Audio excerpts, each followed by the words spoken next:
ওকে। So ঈদের শুভেচ্ছা জানিয়ে আজকে শুরু করছি একটা মোটিভেশনাল বুক রিডিং প্রোগ্রাম। মসনবী শরীফ, রুমির লিখিত বই থেকে আমি অনুকরণ করে আমি আমার মতো করে লিখেছি। সো চলুন বুক রিডিং এ চলে যাই ডাইরেক্ট। চ্যাপ্টার 1, আত্মার কান্না। বাঁশির গল্প। একটি বাঁশি যখন বাঁশবন থেকে কেটে নেওয়া হয় তখন সে কাঁদে, তার সুরে বিচ্ছেদের ব্যথা ফুটে ওঠে। রুমি বলেন, আমরাও সেই বাঁশির মতো। আমাদের আত্মা তার আসল উৎস থেকে বিচ্ছিন্ন হয়ে এই পৃথিবীতে এসেছি।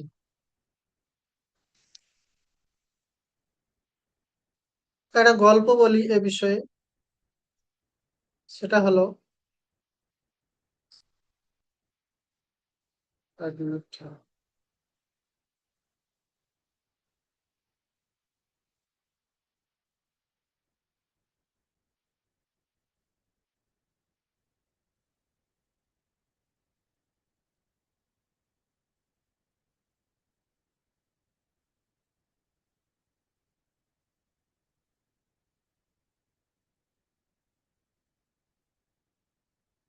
গল্পটি হলো, এক রাজপুত্র ছোটবেলায় জঙ্গলে হারিয়ে গেল। বছরের পর বছর সে একজন সাধারণ মানুষের মতো জীবন কাটালো, কিন্তু তার ভিতরে সবসময় একটা অজানা শূন্যতা ছিল। একদিন একজন বৃদ্ধ তাকে বলল, তুমি সাধারণ মানুষ নও, তুমি রাজপুত্র। তো সেই মুহূর্তে তার ভিতরে জাগরণ হলো। লেসন, এখান থেকে শিক্ষা কি আছে? আমরাও ভুলে গেছি আমরা কে। Who I am. আমি প্রতিদিন মেডিটেশন করি। আমাদের একটা গ্রুপ আছে, সেখানে আমরা নিজেকে অন্বেষণ করি আনাপানাসতি মেডিটেশনের মাধ্যমে। সেটা ইনার সেলফকে খুঁজি যে আমি কে। কোরআন বলছে, বিভিন্ন ধর্মগ্রন্থ বলছে, তুমি যদি স্রষ্টাকে জানতে চাও তাহলে আগে নিজেকে জানো। নিজেকে জানার মাধ্যমে স্রষ্টাকে জানতে পারবে। আর তার একমাত্র সহজ সরল পদ্ধতি হচ্ছে মেডিটেশন। আমরাও ভুলে গেছি আমরা কে। আমাদের ভিতরের আত্মা আমাদের সত্য পরিচয় মনে করিয়ে দিতে চায়। চ্যাপ্টার 2, অন্ধকার ঘরে হাতি। রুমি একটি বিখ্যাত গল্প বলেন। এই অন্ধকার ঘরে একটি হাতি ছিল। মানুষেরা হাত দিয়ে হাতিটিকে ছুঁয়ে বোঝার চেষ্টা করলো। কেউ সুর ছুঁয়ে বলল এটা সাপের মতো দেখতে, সবাই তো অন্ধ। কেউ পা ছুঁয়ে বলল এটা স্তম্ভের মতো। কেউ কান ছুঁয়ে বলল এটা পাখার মতো। সবাই আংশিক সত্য জানতো, পুরো সত্য জানতো না। পৃথিবীতে 4,600 ধর্ম রয়েছে। 4,600 ধর্ম, 4,600 রকমের স্রষ্টা সম্পর্কে বক্তব্য বই পুস্তকে বলেছে। যে এই গল্পটার মতো কেউ হাতির পা, কেউ হাতির কান, কেউ হাতির বডি স্পর্শ করেছে, এবং তার মাধ্যমে সে বলেছে, পুরোটা প্রকাশ করতে পারেনি কেউ, সম্ভবও নয়। সৃষ্টির একটা ছোট্ট জীব স্রষ্টা সম্পর্কে পুরো ধারণা তুলে দেওয়া তার পক্ষে সম্ভব নয়। তো সবাই আংশিক সত্য জানতো, পুরো সত্য নয়। আমরা জীবনে ছোট্ট অভিজ্ঞতা দিয়ে পুরো সত্য বিচার করি। ছোট্ট একটা সত্য দিয়ে আমরা পুরো সত্যটাকে উদ্ঘাটন করার বিচার করি। সত্যকে দেখতে হলে আলো দরকার। সেই আলো হলো জ্ঞান, জ্ঞানের আলো। চ্যাপ্টার 3, অহংকারের পতন। গল্প, শয়তানের অহংকার। আল্লাহ যখন আদমকে সিজদা করতে বললেন, শয়তান অস্বীকার করলো। সে বলল, আমি আগুনের তৈরি, সে মাটির তৈরি, মানুষ মাটির তৈরি। তো এই অহংকারই তার পতনের কারণ। রুমি বলেন, অহংকার আত্মার সবচেয়ে বড় কারাগার। অহংকার আত্মার সবচেয়ে বড় কারাগার। ইনার সেলফকে জানার বড় বাধা হচ্ছে আত্ম অহংকার। লাইফ অ্যাপ্লিকেশন, যখন তুমি ভাববে যে আমি সব জানি, ততক্ষণ শেখা বন্ধ হয়ে যাবে। চ্যাপ্টার 4, প্রেমের আগুন।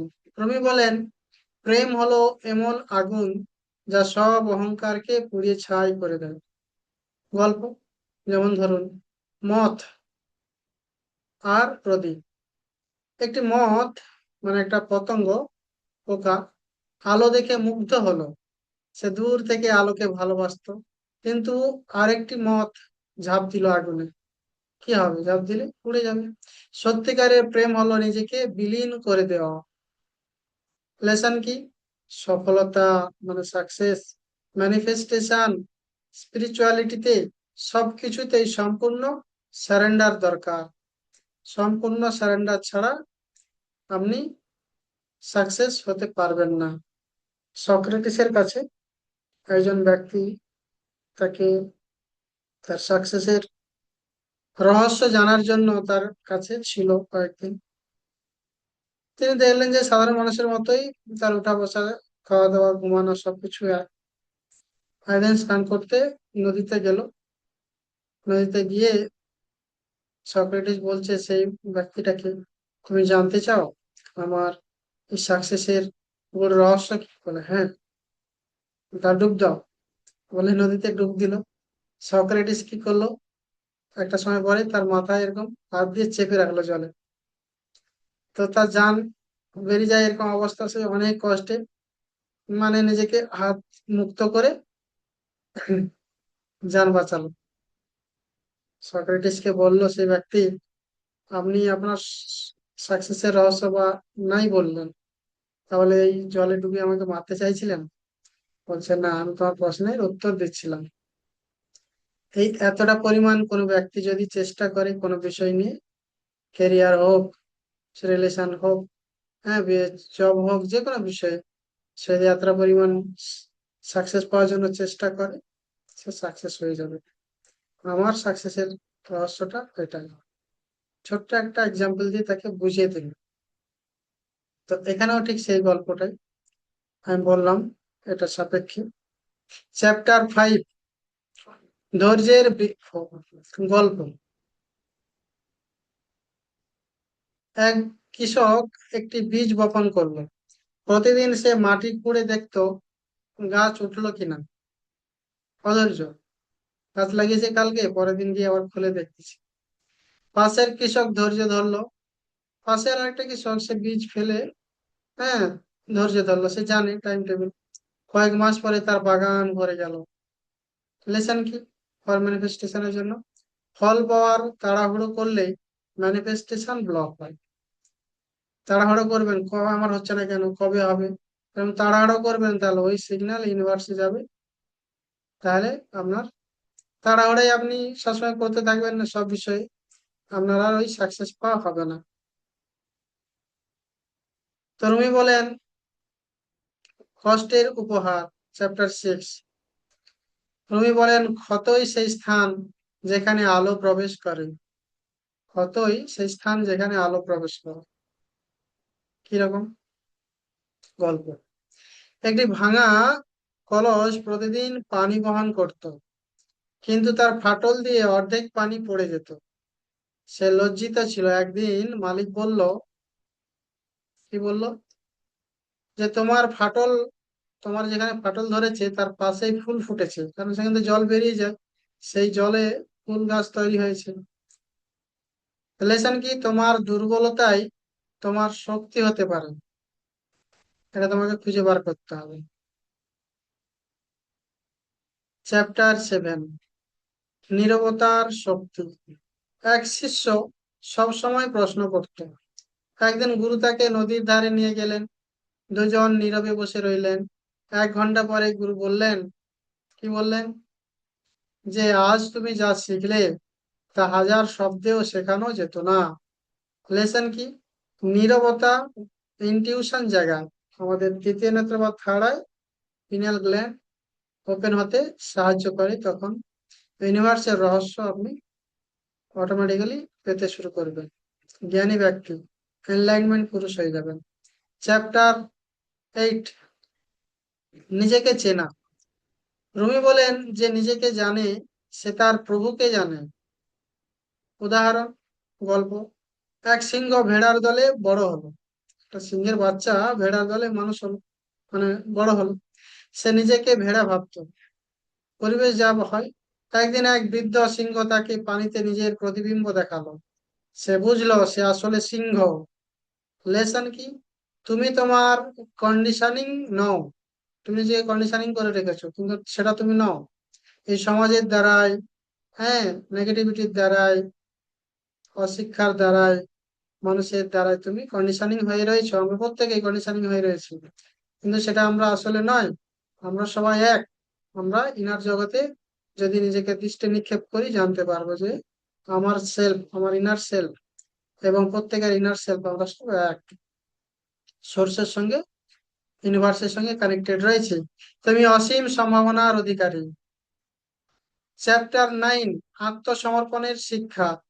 এক নাবিক ঝড়ে পড়ে ভয় পেল। এক নাবিক ঝড়ে পড়ে গিয়ে ভয় পেল। সে সব চেষ্টা ছেড়ে দিয়ে আল্লাহর উপর ভরসা করলো। অদ্ভুতভাবে ঝড় থেমে গেল। লেসন কি? কন্ট্রোল ছাড়তে শেখো। কন্ট্রোল ছাড়তে শেখো। চ্যাপ্টার 10, ক্ষমার অলৌকিক শক্তি। গল্প। এক ব্যক্তি তার শত্রুকে 20 বছর ঘৃণা করলো। একদিন সে ক্ষমা করলো। তারপর সে বুঝলো শত্রু নয়, সে নিজেকেই বন্দি করে রেখেছিল। ফরগিভনেস প্র্যাকটিস করা। আমি একটা উদাহরণ দিই। মনে করেন একটা মোবাইল আপনি হাতে এরকম ধরে নিয়ে 20 বছর এভাবে ধরে আপনি বয়ে বেড়াচ্ছেন। আপনি কিছুক্ষণ হাত থেকে এভাবে তুলে রাখুন না, হাতে পেন হবে। তো আপনি আপনার মস্তিষ্কে কারো সম্পর্কে নেগেটিভ থট, হিংসা আপনি পুষে রেখেছেন। এতে কষ্ট কার হচ্ছে? আপনারই ব্রেনের কষ্ট হচ্ছে, আপনার মনের কষ্ট হচ্ছে। তো এই কষ্ট থেকে আপনি রিলিজ পেতে পারেন যদি ওই ইভেন্টটা, ঘটনাটা আপনি ডিলিট করে দেন এবং ফরগিভ করে দেন, তাকে মাফ করে দেন। তাহলে আপনি নিজেকে নিজেই বেঁধে রেখেছেন না। আর এর ফলে ম্যানিফেস্টেশন ব্লক হচ্ছে। হেলথ, কেরিয়ার, রিলেশনশিপ, আমরা 7টা চক্র ব্লক হচ্ছে। চ্যাপ্টার, তাই কারণে বলছে সে নিজেকে বন্ধ রেখেছিল। চ্যাপ্টার 11, অন্তরের আলো। একটি প্রদীপ অন্ধকার ঘরে প্রবেশ করতেই অন্ধকার উধাও হয়ে গেল। লেসন কি? এটি পজিটিভ থট হাজার নেগেটিভ থট দূর করতে পারে। তাই কারণে আমরা বলি, শিক্ষা দেই, যেহেতু আমি যখন mind coach, law of attraction coach, আমার স্টুডেন্টদের বলি, আমাদের মস্তিষ্কে প্রতিদিন 60 থেকে 70 হাজার নেগেটিভ থিঙ্কিং অটোমেটিক্যালি নিজের থেকেই উঠে আসে। তখনই আপনি নিজেকে বলবেন ডিলিট, ডিলিট, ডিলিট, এবং এটা আপনার জীবনের পজিটিভ থট জোর করে চিন্তা করবেন। এইখানে এই লাইনটার সাথে ম্যাচ করলো কিনা, যে একটি পজিটিভ থট হাজার নেগেটিভ থটকে দূর করতে পারে, যেমন একটা প্রদীপ অন্ধকারকে দূর করতে পারে। তো চ্যাপ্টার 12, সত্যের দরজা। রুমি বলেন, সত্য বাইরে নয়, ভিতরে। সত্য, আমরা যেটা রিয়েলিটি দেখছি, হ্যাঁ, বাইরে ঘটছে, কিন্তু সেটা সত্য নয়। আমরা আমাদের অন্তর দিয়ে ওটাকে তৈরি করেছি। তাই ম্যানিফেস্টেশন করতে গেলে অন্তরে ভিজুয়ালাইজ করতে হবে, চোখ বন্ধ করে। গল্প দেখুন, এক ব্যক্তি সারা জীবন ধন খুঁজলো। শেষে জানলো তার নিজের ঘরের নিচেই গুপ্তধন ছিল। এরকম একটা গল্প আছে। একটা ভিখারি, সে একটা ডাব্বার উপরে বসে ভিক্ষা করতো। তা শেষে এমন অবস্থা হলো আর ভিক্ষা চাইতেও পারছে না। তখন সে উনুন ধরানোর জন্য ডাব্বাটাকে ভেঙে ফেললো, কাঠের ডাব্বা ছিল। ভেঙে ফেলতেই দেখা গেলো তার ভিতরে অজস্র টাকা তার পূর্বপুরুষ রেখে গেছে। অথচ সে তাইটা সেই ডাব্বার উপরে বসে দীর্ঘদিন তার সারা জীবন ভিক্ষা করে কাটিয়ে দিয়েছে অভাবে। সে জানতোই না যে তার কাছে এত লক্ষ কোটি টাকা রয়েছে। এখন শেষ বয়সে সে ওই টাকাতে কি করবে? আমরাও এইভাবেই খুঁজে বেড়াচ্ছি, কিন্তু সেটা আমাদের কাছেই আছে। চোখ বন্ধ করে আমাদের ইনার সেলফের সঙ্গে কানেক্টেড হতে হবে। আমরা আমাদের ম্যানিফেস্টেশন সবকিছু ম্যানিফেস্ট করতে পারবো। গুপ্তধন আমাদের ভেতরে রয়েছে। চ্যাপ্টার 13, ভালোবাসার রূপান্তরণ। ভালোবাসা মানুষকে বদলে দেয়। কিরকম? চলো, গল্প। এক নিষ্ঠুর রাজা এক দরবেশের ভালোবাসায় নম্র হয়ে গেল। একটা নিষ্ঠুর রাজা এক দরবেশের ভালোবাসায় নম্র হয়ে গেল। এরকম একটা গল্প আছে। এক দরবেশ রাজার কাছে গেছে, গিয়ে বলছে, রাজা, পৃথিবীতে তুই সমস্ত কিছু পেয়েছিস, মৃত্যুর পরে তুই সমস্ত কিছু নিয়ে যেতে পারবি? বলে না। তার এই প্রশ্ন তাকে তার চোখ খুলে দেয়। তো এই দরবেশের কথা তাকে এই পার্থিব অর্থ সম্পদ সমস্ত কিছু ভুলিয়ে দেয়। তখন সে স্রষ্টার অন্বেষণে খোঁজে বেরিয়ে পড়ে, যেমন গৌতম বুদ্ধ এক্সাম্পল। তারপর থেকে সে দরবেশকে খুব ভালোবাসে। চ্যাপ্টার 14, ঈশ্বরের সাথে সংযোগ। ধ্যান, প্রার্থনা, নীরবতা এগুলো আত্মাকে উৎসের সাথে যুক্ত করে। মেডিটেশন, প্রার্থনা, নামাজ, নীরবতা, সাইলেন্স, সেলফ টকিং এগুলো আত্মাকে উৎসের সাথে কানেক্ট করে, ইউনিভার্সের সাথে কানেক্ট করে, ঈশ্বর, আল্লাহ, ভগবান, গড়া এগুলো হায়ার সেলফের সঙ্গে ইনার সেলফের কানেকশন বৃদ্ধি করে। চ্যাপ্টার 15, চূড়ান্ত জাগরণ। রবি বলেন, তুমি যা খুঁজছো তা তোমাকেই খুঁজছে। আগের গল্পে বললাম, সে ধন খুঁজছিল, ধনের উপরে বসেই, মানে সম্পদের উপরে বসেই সে ভিক্ষা করে কাটিয়ে দিয়েছে, অথচ তার কাছেই ছিল। সেরকম একটা গল্প। ফাইনাল স্টোরি কি, এক ভ্রমণকারী সারা জীবন এক গুপ্তধনের খোঁজে ঘুরলো, শেষে ফিরে এসে দেখলো তার নিজের বাড়ির নিচেই সেই গুপ্তধন রয়েছে। শেষ শিক্ষা, তোমার পাওয়ার, পিস, অ্যাবান্ডেন্স সব তোমার ভিতরেই আছে। সেটাকে অন্বেষণ করতে জানতে হবে, খুঁজতে হবে। আজকের এই যাত্রায় আমরা প্রবেশ করলাম বিভিন্ন মোটিভেশন গল্প এবং শিক্ষার দ্বারা। যদি এই ভিডিও ভালো লেগে থাকে অবশ্যই লাইক, কমেন্ট, শেয়ার করবেন।